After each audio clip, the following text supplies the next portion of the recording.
Gloire à Dieu. Je vous bénis, frères et sœurs, dans le nom du Seigneur Jésus. Pour le message d'aujourd'hui, nous allons prendre la Bible dans le livre de Luc, chapitre 18, verset 24. Ce message a pour thème « Ne te confie pas dans tes richesses ».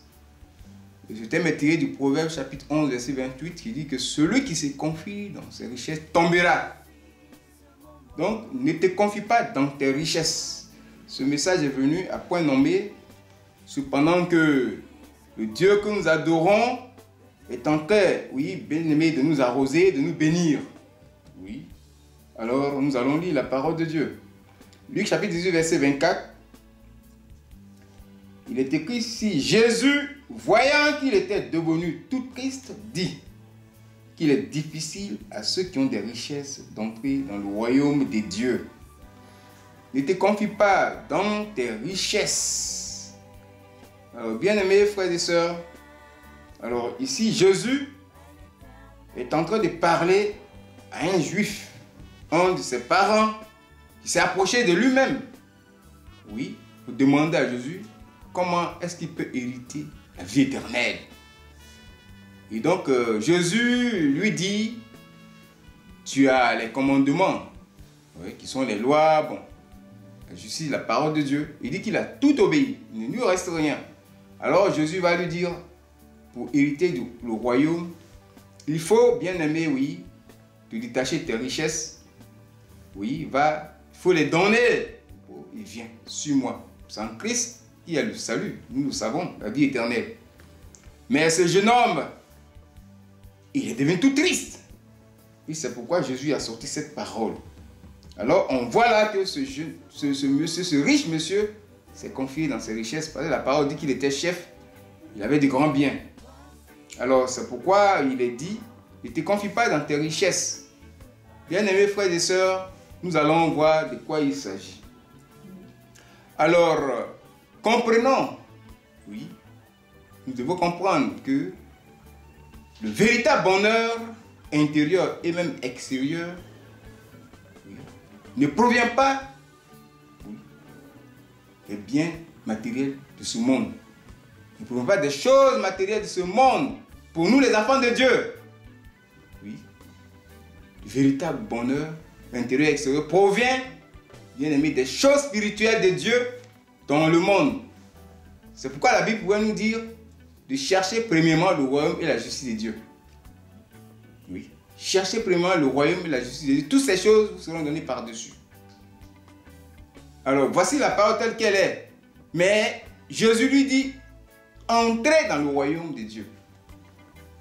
Lui n'est pas dans le royaume de Dieu. Oui, c'est là que nous allons voir deux catégories de personnes. Ceux qui sont dans le royaume de Dieu, ceux qui ne sont pas dans le royaume de Dieu. La difficulté, c'est d'entrer. C'est ce que la parole dit. D'entrer dans le royaume de Dieu. Alors, ce jeune homme, ce riche monsieur, comment est-ce qu'il a eu ses richesses? Il est chef, oui, du peuple juif. Ça, on ne nous l'a pas dit. Mais nous avons connaissance de Zachée, qui était chef, qui était riche. Il n'a pas eu le même comportement que Zachée. Il y a deux personnes différentes. D'abord, avant de parler de ceux qui sont dedans, ceux qui sont dehors. Ceux qui sont dehors, il y a Zachée et ce monsieur-là. Zachée, lui, il est allé vers Jésus. Mais il a obéi à cette loi. Oui, il s'est détaché de ses richesses. Il a accepté Jésus. Il est devenu disciple de Jésus. Mais lui, à son tour, ce n'est pas le cas. Alors, c'est pourquoi Jésus lui a dit ces choses. Alors, comment il a eu ses richesses? C'est dans la loi. Ces richesses-là, c'est dans la loi. Oui, bien aimé, oui. La loi, dans la loi couvre le péché. Avec le sang des animaux. La loi, oui, couvre le péché. Ce n'est pas dans la grâce. Christ est la grâce. La source de bénédiction, ce n'est pas la loi. La grâce qui est la source de bénédiction. Comme la parole le dit. Oui. Car la grâce de Dieu, source de bénédiction pour tous les hommes a été manifestée. Là, c'est en Tite chapitre 2, verset 11.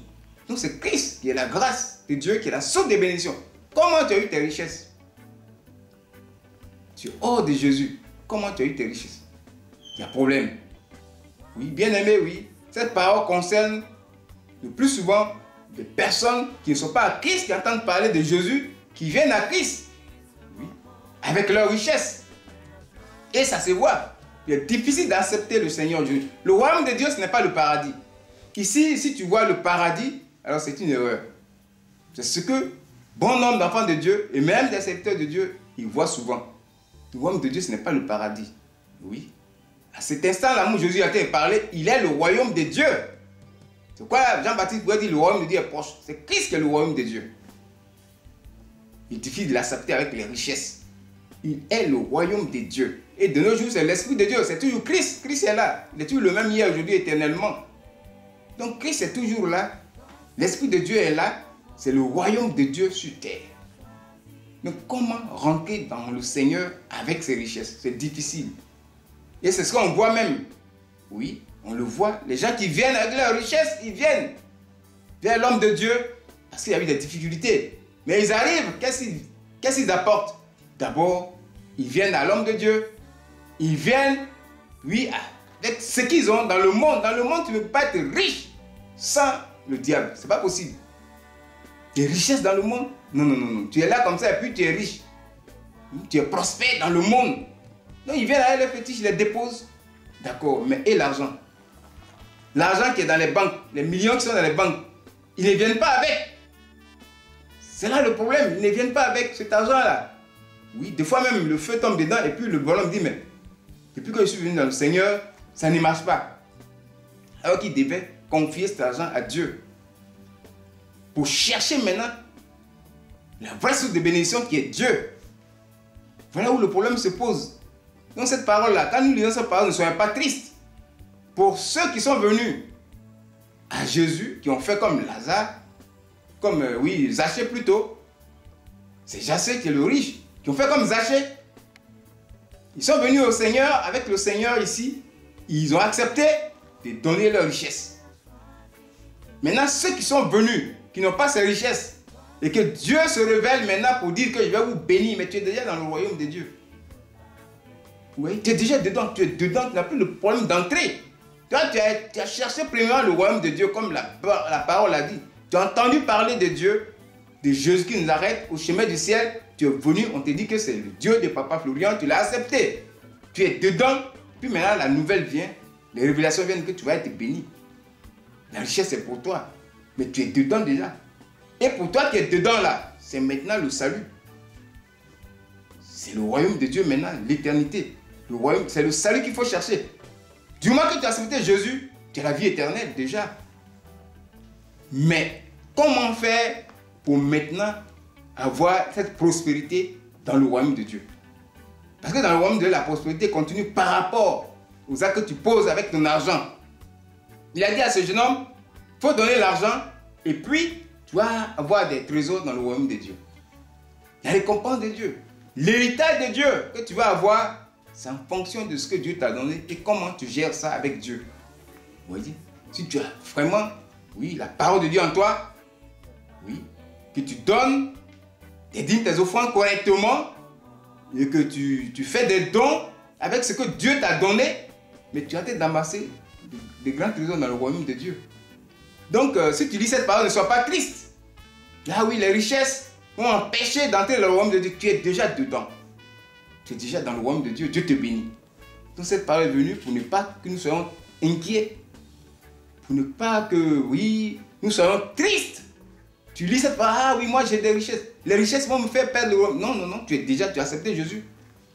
Et ces choses-là viennent maintenant par-dessus tout. Oui, bien aimé, la parole de Dieu est venue pour nous donner vraiment la joie. Pour ne pas que nous soyons tristes comme ce jeune-là. Lui n'est pas dans le Seigneur. Gloire soit rendue à Jésus. Soyons heureux de cette bénédiction que nous allons avoir. Afin que, bien aimé, tu puisses gérer cet argent. Mais pour amasser des royaumes pour amasser des trésors dans le royaume de Dieu, c'est la gestion maintenant de ces richesses pour toi qui es dans le Seigneur. C'est là que la difficulté sort. Parce que être riche ne signifie pas que croiser les bras, c'est le travail. Tu auras des personnes à gérer, des entreprises à gérer. C'est là le problème. Comment tu vas gérer ces gens-là? Est-ce que tu ne vas pas porter atteinte aux droits de ces gens? Mais si c'est comme ça, l'Esprit de Dieu est triste, mais tu n'auras pas vraiment le salut. Tu vas rester à un stade inférieur et dans le royaume de Dieu, tu ne seras pas aussi riche que ça. La Bible le dit. Quand on parle de Deutéronome 16, verset 19, ne portez pas atteinte aux droits des gens. La première des choses. Est-ce que tu ne vas pas prendre des présents et dessous de table pour avoir les contrats? C'est ça qui est la difficulté maintenant pour celui qui est dans le royaume de Dieu. Et qui est béni. Il n'a pas le problème d'entrer. Mais s'il est dedans que tu es béni, mais il faut amasser des trésors dans le royaume de Dieu. Si ta main est fermée, bien aimé, les récompenses aussi, tu ne vas pas les avoir. Oui. Tu ne vas pas les avoir dans la vie éternelle. D'accord? Cette parole est venue. Ne soyons pas tristes, inquiets. Quand nous disons ces paroles-là, qui sont dans les évangiles, dans le livre de Marc, dans le livre de Matthieu aussi, ça se répète. Alors cette parole est venue pour qu'on soit confiant, qu'on soit heureux de recevoir la bénédiction de Dieu. Que le Seigneur soit avec nous au nom de Jésus. Amen.